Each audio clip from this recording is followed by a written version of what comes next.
اللہ کے نیک برگزیدہ بندے، مقبول ترین بندے، اللہ والے، اللہ کے ولی، بزرگان دین رحمہم اللہ علیہ مجمعین کے واقعات اور مختصر سے حالات اس نیت سے عرض کر رہا تھا کہ ہمیں بھی اپنے گریبان میں جھانکنے کا موقع ملے، ہم لوگ بھی یہ سوچیں کہ یہ اللہ والے تھے، پیٹ بھی تھا، نفس بھی تھا، بیوی بھی تھی، بچے بھی تھے، پیاس بھی لگتی تھی، بھوک بھی لگتی تھی، کپڑا بھی درکار تھا، سردی گرمی بھی آتی تھی، ان لوگوں نے اللہ کی رضا کیسے حاصل کی؟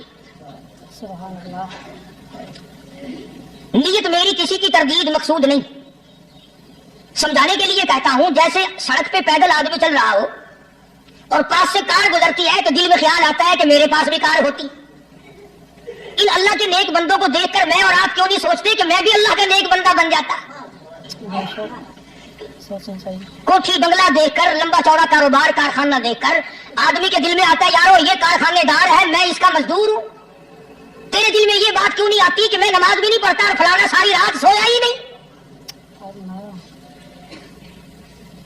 ہم لوگ اپنے معاملات میں، اپنے کردار کے بارے میں آخر کب سوچیں گے؟ وہ کون سی نئی زندگی ملے گی؟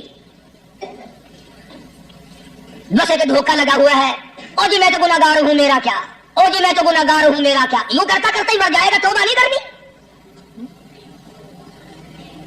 کوئی آدمی پلیت ہو اور وہ یہ کہتا رہے او یار میں تو پلیت ہوں، یار میں تو ناپاک ہوں، میرا کیا میں تو ناپاک ہوں۔ اللہ کے بندے پانی کے پاس جا، غسل کر، پھر ہی تو پاک بنے گا۔ اپنے آپ کو پلیت پلیت کہتا رہے، یوں تو پاک نہیں بنے گا۔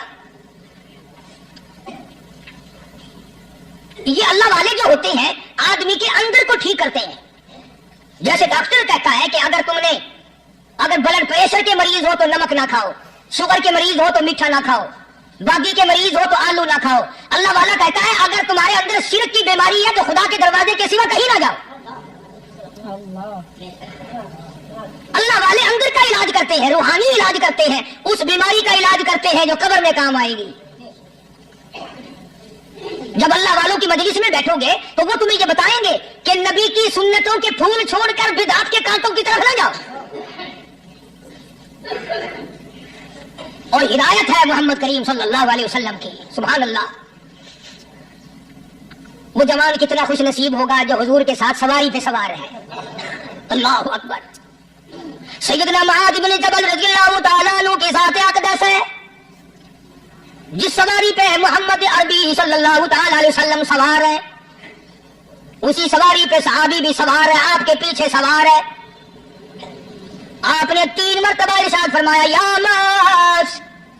وہ کتنا مقدروں والا جوان ہوگا جس کا نام آقا کے پیارے پیارے منہ سے نکلا۔ سبحان اللہ، ماشاءاللہ۔ فرمایا یا معاذ، او معاذ، عرض کیا لبیک و سعدیک، میری آقا میں حاضر ہوں، میں غلامی میں حاضر ہوں۔ کچھ نہیں فرمایا، پھر دوسری مرتبہ ارشاد ہوا یا معاذ، عرض کیا لبیک و سعدیک، کالی کملی والے میں تیری خدمت میں حاضر ہوں، میں غلامی میں حاضر ہوں۔ تیسری مرتبہ پھر فرمایا یا معاذ۔ سمجھے آپ؟ یہ تو حضور کو پتا تھا کہ میری آواز اس نے پہلی دفعہ میں ہی سن لی، پکار رہا ہے میں حاضر ہوں۔ 3 مرتبہ آواز اس لیے دی، یعنی میں جو تجھے بتانا چاہتا ہوں وہ بڑی اہم بات ہے، توجہ کر، سبحان اللہ۔ دھیان کر اس بات کی طرف جو میں تجھے بتانے لگا ہوں۔ تیسری مرتبہ ارشاد ہوا یا معاذ، عرض کیا لبیک و سعدیک، میرے آقا میں حاضر ہوں، غلامی میں حاضر ہوں۔ ارشاد فرماؤ، فرمایا یا معاذ لا تشرک باللہ۔ او معاذ، مجھ سے ارشاد سن لے، مجھ سے پیغام سن لے، میں محمد کریم صلی اللہ تعالی علیہ وسلم تجھے بڑی پتے کی بات بتانے لگا ہوں، گر کی بات بتانے لگا ہوں، کوئی حقیقت کی بات بتانے لگا ہوں۔ لا تشرک باللہ۔ او میرے جمال، میرے صحابی، او معاذ، اللہ کی ذات میں، اللہ کی صفات میں کسی کو شریک نہ ٹھہرانا، سبحان اللہ۔ کسی کو بگڑی بنانے والا نہ سمجھنا، کسی کو پریشانی دور کرنے والا نہ سمجھنا، زندہ کرنے والا، مارنے والا، فقیر بنا دینے والا، فقیر کو شہنشاہ بنا دینے والا، اس کے سوا کوئی نہیں۔ چلو ہو گئی بات، فرما دیا آپ نے کہ شرک نہ کرنا۔ اب ہماری بات سنو، ابھی حدیث کا جملہ باقی ہے جو محمد عربی صلی اللہ علیہ وسلم کی زبان مبارک سے نکلا، اہم بات باقی ہے، ٹھیک ہے فرما دیا، لیکن اب سوال کرو سرکار مدینہ صلی اللہ علیہ وسلم سے کہ جی اگر کوئی مصیبت کی وجہ سے کر بیٹھے، اگر کوئی پریشانی کے عالم میں آ کے کر بیٹھے، کوئی دکھوں کا مارا ہوا کر بیٹھے، تو صاف فرما دیا، فرمایا آماز ان قتلتا، اگر تجھے قتل کر دیا جائے، تیرا ٹکڑا ٹکڑا کر دیا جائے، تیرا قیمہ بنا دیا جائے، اس سے بھی سخت بات آگے فرمائی اورکتا، چاہے تجھے جلا کر خاک کر دیا جائے، اللہ تیرا قیمہ بنا دیا جائے، تجھے جلا کر راکھ بنا دیا جائے، کسی حال میں بھی تجھے شرک کرنے کی اجازت نہیں۔ اور ایک اور بات میرے سے سن کر پکا کے لے جاؤ، چوری کرنے والا ساری عمر چوری کرتا ہے، لیکن کبھی ایسا دن اس کی زندگی میں نہیں آیا ہوگا جب وہ یہ کہے کہ میں عبادت کر رہا ہوں۔ لاکھ چوری کی ہو، یہ کہے گا کہ میں گناہگار ہوں، چوری کا اپن چلو تمہارے منہ پہ نہیں کہے گا، دل میں کہے گا۔ زنا کرنے والا کبھی نہیں کہتا کہ میں گناہ نہیں کرتا، شراب پینے والا کبھی نہیں کہتا کہ میں گناہ نہیں کرتا، حرام کھانے والا، رشوت لینے والا کبھی نہیں کہتا کہ میں گناہ نہیں کرتا۔ شرک ایسا گناہ ہے، ایسی گمراہی ہے، اس کو بندہ گناہ سمجھ کر نہیں، عبادت سمجھ کے کرتا ہے۔ گناہ سمجھ کر نہیں، عبادت۔ اور ارشاد فرمایا محمد عربی صلی اللہ علیہ وسلم نے کہ شرک کرنے والے کو توبہ کی توفیق نہیں ہوتی، شرک کرنے والا کو توبہ کی وہ اس کو برا سمجھے تو توبہ کرے، سے نہیں ہوتی۔ جب وہ اس کو برا سمجھتا ہی نہیں تو گناہ سمجھتا ہی نہیں تو توبہ کرے کی کرے گا۔ میں عرض کر رہا تھا کہ یہ جو اولیاء کرام ہیں، بزرگان دین ہیں، اللہ والے ہیں، یہ شرک کی لعنت سے آدمی کو بچانے کے لیے ساری زندگی کوشاں رہتے ہیں۔ سبحان اللہ۔ حدیث پاک میں آتا ہے، ارشاد فرمایا محمد کریم صلی اللہ علیہ وسلم نے کہ جب آدمی گناہ کرتا ہے، فرمایا ان فی الجسد لمضغۃ اذا صلحت صلح الجسد كله واذا فسدت فسد الجسد كله الا وهي القلب، سبحان اللہ۔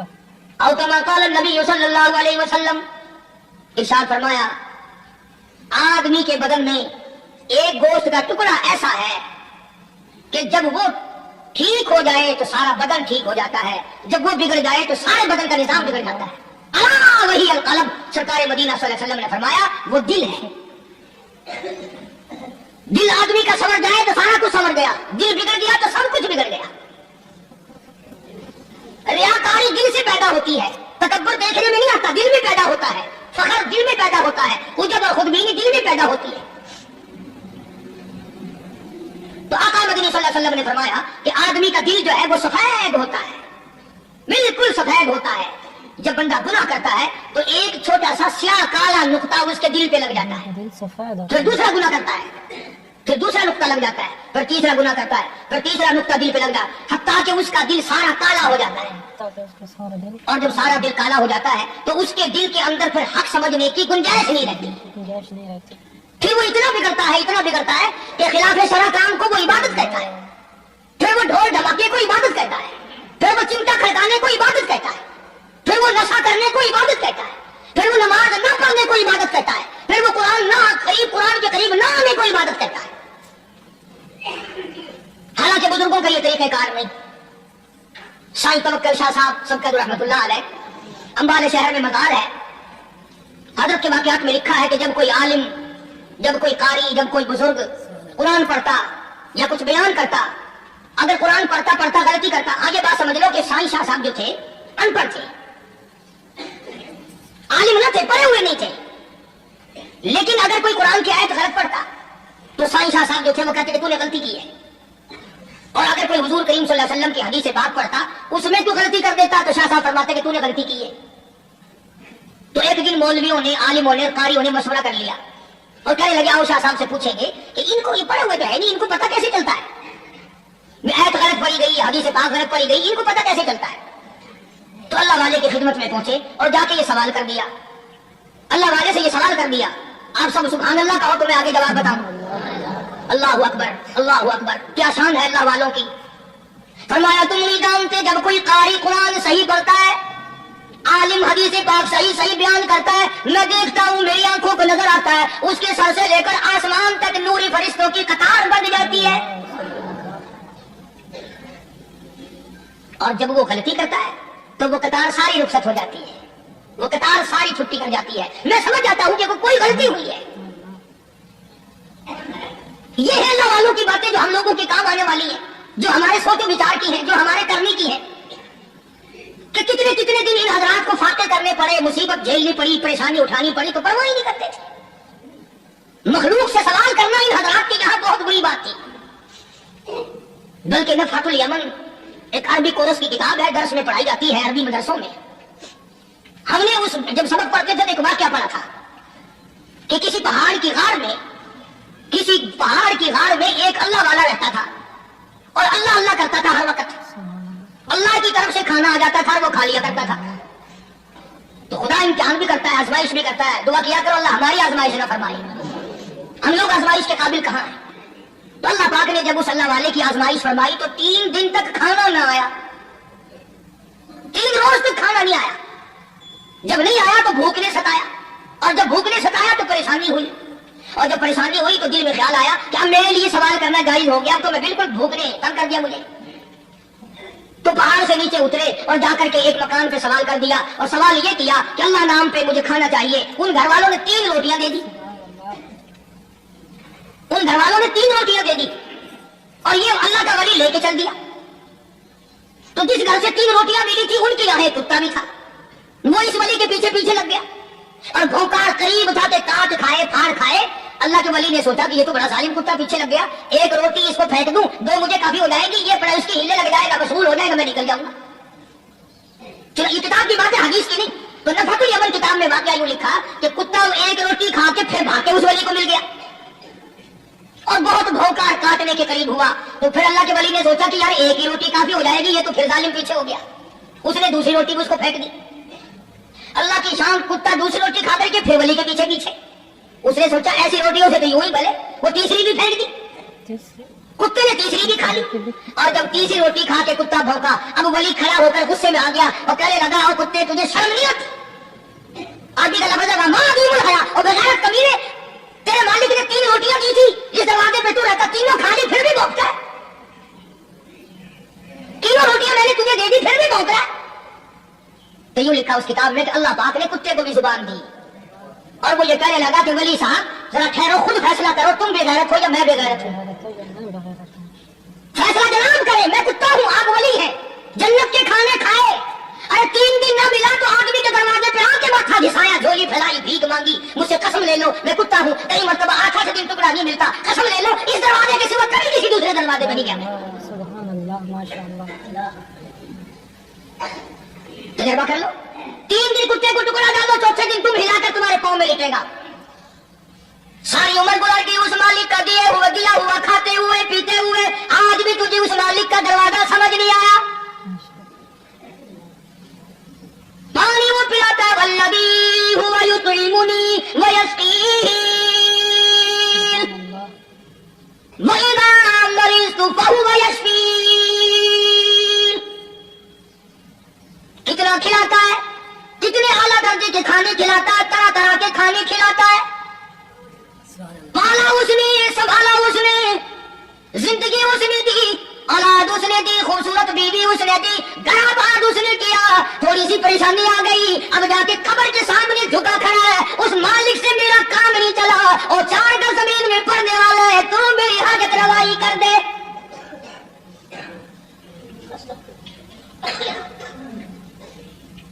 कौन से वली ने ये तालीम दी, कौन से वली ने ये तरगीब दी? ख्वाजा कुतुबुद्दीन बख्तियार काकी रहमतुल्लाह अलैह, बाबा फरीदुद्दीन शकरगंज रहमतुल्लाह अलैह का पीर है। कितने अल्लाह वाले लोग थे, कितने अल्लाह वाले लोग थे। ख्वाजा कुतुबुद्दीन बख्तियार काकी रहमतुल्लाह अलैह का आखिरी वक्त दिल्ली शहर में आ गया। न दौलत थी, न कोठी थी, न बंगला था, फकीरी। हाय हाय, अजीब बादशाह होती है इन लोगों की, बादशाह इनके दरवाजों पे आया करते थे। ख्वाजा अबुल हसन खरकानी रहमतुल्लाह अलैह बुजुर्ग गुजरे हैं, महमूद गजनवी का जमाना है। महमूद गजनवी मरहूम बादशाह नेक आदमी था। ख्वाजा अबुल हसन खरकानी रहमतुल्लाह अलैह की खिदमत में आया और हजरत ने यूं पूछ लिया, फरमाया महमूद 2-4 दिन पहले भी तो सुना था कि तुम इधर आए हो, मुझसे मिल के नहीं गए? तो कहने लगा हजरत सरकारी दौरे पे आया था, सरकारी दौरे की लपेट में अल्लाह वाले की जियारत को बेअदबी समझता, अल्लाह वाले की जियारत करने आऊं, काम कोई और लेकर आऊं और अल्लाह वाले की जियारत करूं, मेरे नजदीक ये बेअदबी है। फरमाया आज इरादा करके आए हो? कि जी हाँ इरादा करके आया हूं। बातें होती रही, महमूद कहने लगा हजरत आज बहुत बड़ा काम लेकर आया हूं, दुआ फरमाओ सोमनाथ के मंदिर पे हमले का इरादा है। 70 राजाओं की फौज आएंगी, 70 बादशाहों की फौज आएगी, 70 राजा हिंदू अपनी फौज लेकर आएंगे। मैं अकेला मुसलमान मुकाबले में आऊंगा। दुआ फरमाओ वो कादिर करीम मुझे फतह अता फरमाए। कैसी नीयत लेकर आया करते थे बादशाह लोग फकीरों के दरबार में। आज तो अगर किसी वली के पास भी जाओगे, मैंने मौलाना उबैदुल्लाह अनवर मद्दसिल्लू से पिछले दिनों अर्ज कर दिया, मैंने कहा हज़रत आप अपने घर में ही रहते हैं, बाहर भी निकलते कई कई दिन, लोगों को नेकी मिलेगी, ज़ियारत होगी। तो फरमाने लगे कारी साहब आपको क्या पता है, बस इसी काम के लिए लोग आते हैं, हमारी ईद पर दो, हमने मकान बनाना है, हमें दुकान का ताबीज दे दो, हमारे पीछे दुश्मन लग गया, हमारा मुकदमा हो गया, और यूं तो कहने कोई भी नहीं आता, दुआ कर दो अल्लाह मेरी कब्र में भलाई फरमा दे। तो महमूद गजनवी ने ख्वाजा अबुल हसन खरकानी से दरखास्त की कि आप दुआ फरमाएं। अल्लाह वाले ने दुआ भी फरमाई और अपना मुसल्ला दे दिया। यूं फरमाया महमूद जब मुश्किल वक्त आ जाए इस मुसल्ले पे खड़े होकर 2 रकात नमाज अदा करना। पता चला कि अल्लाह की मदद जो है वो नमाज के साथ है। मैं तुम्हें भी बताता हूं, वली तो मैं नहीं। जब भी कोई परेशानी आए, जब भी कोई तकलीफ आए, फरमाया इस्तईनु बिस्सब्रि वस्सलाह, नमाज पढ़ो इंशाअल्लाह आसानी होगी। सब्र कर, नमाज पढ़, इन्नल्लाह मस्साबिरीन, अल्लाह पाक सब्र करने वालों का साथी है। सब्र भी करता जा, नमाज भी अदा करता जा, जिससे तेरा बिगाड़ है यूं भी सोचता जा मेरी तरफ से कोई जुल्म ना हो जाए, मैं मारा जाऊंगा। सल्ला साथ लेकर चला गया और अपनी फौज को लेकर के सोमनाथ के मंदिर पे हमला कर दिया। मुसलमान फौज बड़ा सफर करके आई थी, दूर से आई थी, थकी हुई थी, चूर चूर थी, इतने हालात न थे, इतने हथियार न थे। 70 राजाओं की फौज के मुकाबले में मुसलमानों को शिकस्त हो गई। महमूद गजनवी को खबर दी गई बादशाह शिकस्त हो गई। महमूद ने 2 रकात नमाज अदा की। और ये भी बता दूं, अल्लाह वालों का इतना अदब किया महमूद गजनवी ने कि उस मुसल्ले पे खड़े होकर नमाज नहीं पढ़ी, उसको सर के ऊपर रख के नमाज पढ़ी। मुसल्ला अल्लाह वाले का सर पे रख लिया और नमाज पढ़ी खुदा के हुजूर में, और फिर सर सजदे में रख दिया। मेरे परवरदिगार बेनियाज खालिक मालिक, मैं गुनाहगार सही, मैं स्याकार सही, मैं तेरा बंदा हूँ। और मेरे मौला मुकाबला कुफर से है, हक परस्तों की न की तूने कर दिल जोई नहीं, ताला देंगे पुत के मुस्लिम का खुदा कोई नहीं। और मेरे परवरदिगार आज मुझे जलील न कर, आज मेरी शिकस्त न कर, आज मुसलमानों को शिकस्त न दे। और बेनियाज परवरदिगार काफिर कहेंगे इनका खुदा कहाँ गया। सुभान अल्लाह। बस महमूद गजनवी ने अल्लाह की हुजूर में नमाज अदा की और दामन फैलाया और सर सजदे में रखा। इस तरह मिली कि शिकस्त फतह में बदल गई। चुनाचे जुमे का खुतबा महमूद गजनवी ने सोमनाथ के मंदिर के अंदर दिया। इस कदर अल्लाह वालों को दिलचस्पी थी इन मामलात से कि कौम के लिए भलाई हो, मुल्क के लिए भलाई हो, अवाम के लिए आखिरत की दुनिया की भलाई मकसूद थी। ख्वाजा कुतुबुद्दीन बख्तियार काकी रहमतुल्लाह अलैह दिल्ली शहर में रहते हैं। बादशाहों का जमाना है। अल्लाह अल्लाह क्या अजीब लोग थे। आज तो अच्छे भले दीनदार तबका नमाज पढ़ाने वालों को नमाज के, गुस्ल के, वुजू के मसाइल मालूम नहीं। दोस्तों ऐसा वक्त था सुल्तान सलाहुद्दीन खिलजी रहमतुल्लाह अलैह को बादशाह होकर अरबी की बहुत बड़ी 4 जिल्दों में किताब है हिदाया बादशाह सलाहुद्दीन खिलजी को जुबान नहीं आता। इतनी बड़ी अजीम किताब जुबान नहीं आती। वो बादशाह भी हुआ करते थे, वली भी होते थे। सुल्तान आलमगीर रहमतुल्लाह अलैह बहुत बड़ा बादशाह होकर, औरंगजेब है, आलमगीर है, इतना बड़ा अजीम बादशाह, मगर हुजूर करीम सल्लल्लाहु अलैहि वसल्लम की 5000 हदीसें बाद इस बादशाह को जुबान नहीं आती। और कुरान का हाफिज था, कुरान का कारी था, कुरान का आलिम था, कुरान का मुफस्सिर था, वली भी था, बादशाह भी था, अल्लाह वाला भी था। और इतना खौफ था दिल में, मैं तुम्हें क्या बताऊं। अल्लाह अकबर, बादशाह होकर के कपड़ा खरीदा, मजदूरी करके कपड़ा खरीदा बादशाह ने, और कपड़ा खरीद कर उसकी टोपियां अपने हाथों से सी। आलमगीर रहमतुल्लाह अलैह ने उसकी टोपियां अपने हाथों से सी और चांदनी चौक दिल्ली में खड़े होकर फरोख्त की, बेची। 6-7 रुपए जमा करके एक थैली में बंद करके ऊपर लिखा आलमगीर का कफन इन पैसों से खरीदा जाए। इन पैसों से खरीदा जाए। कभी हमने भी सोचा जो रिश्वत मांगने वाला आदमी है, बताओ उसके लिए कफन कहां से अच्छे पैसे तलाश करके लाया जाएगा? रिश्वत का ही कफन मिलेगा ना। जो आदमी मिलावट करके पैसे कमाता है, फनकारी करके पैसा कमाता है, दगा फरेब करके पैसे कमाता है, तो आज हमारा कफन भी सही नहीं, कफन भी दगा वाला, फरेब वाला, मिलावट वाला। बल्कि तुम तो कहते हो कि आजकल खाने के लिए खालिश कुछ नहीं मिलता। मैं कहता हूँ मैयत को गुस्ल देने के लिए पानी खालिश नहीं मिलता। ये जो हम मोटर नलके लगाते हैं, ये पैसे कौन से हमारे खालिश हैं? अल्लाह अकबर। जो साबुन मैयत को मल रही है, कौन से पैसों का खरीदा हुआ है? जो खुशबू मैयत को लग रही है, कौन से पैसों की खरीदी हुई है? जो कफन पड़ रहा है वो कैसे पैसों का कफन है? और मैं आगे बढ़ करके कहता हूँ जो कंधों पे उठाए जा रही है वो कौन से कुतुब है, कौन से अब्दाल है? जिसने मैयत को गुस्ल दिया है, कभी मालूम किया कि वो कितना बड़ा नेक आदमी है? ये तो हमारे आखिरी वक्त का हाल है, और इस तरफ किसी का ध्यान नहीं, सोच नहीं, विचार नहीं, कतई तौर पर अंधे हो जाते हैं। मियां ठीक है जो कुछ हो रहा है।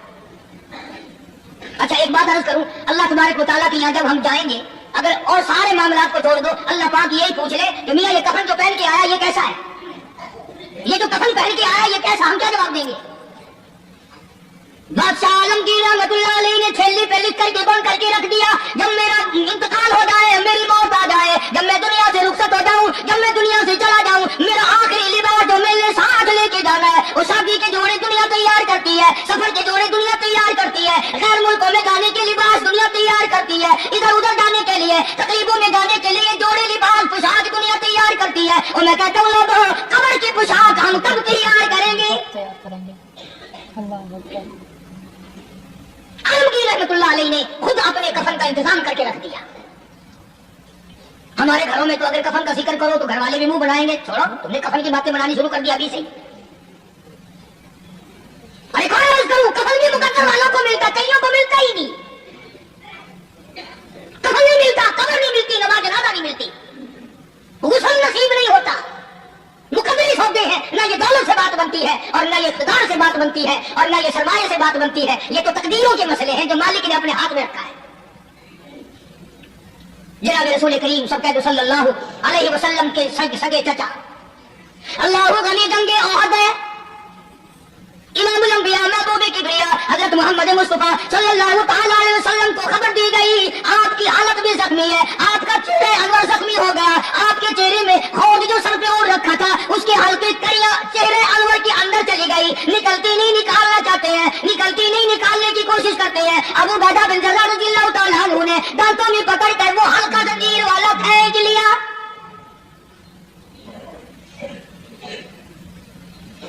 अल्लाह गनी, उधर खून का फुवारा छूटा, खून का फुवारा छूटा।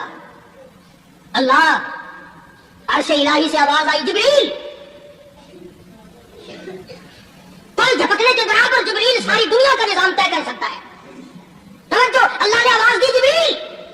अर्ज किया, हुजूर। फरमाया याद रख, अगर मेरे महबूब का खून जमीन पे गिर गया तो फिर तू जिब्रील का आएगा। सिदरतुल मुंतहा से सकीन तो बड़ी चीज होती है, पल झपकने से पहले जिब्रील ने आकर उस खून को संभाला है। इतनी अजमत है सरकार मदीना सल्लल्लाहु अलैहि वसल्लम की, अल्लाह तबारक व तआला के यहाँ और हर पैगंबर की। इब्राहिम अलैहिस्सलाम को मक्का के बादशाह ने मंजनीक में बिठाकर यूं आग में फेंक दिया, उस मंजनीक में से, पंगोड़े में से खलील निकल चुका। आवाज आई, जिब्रील। जवाब मिला, हुजूर, कि मेरा खलील को क्या हुआ? हजरत जिब्रील को हुक्म हुआ, याद रख, अगर खलील का एक बाल भी जल गया तो जिब्रील किस काम का? अल्लाह तबारक व तआला के फरिश्ते ने पहले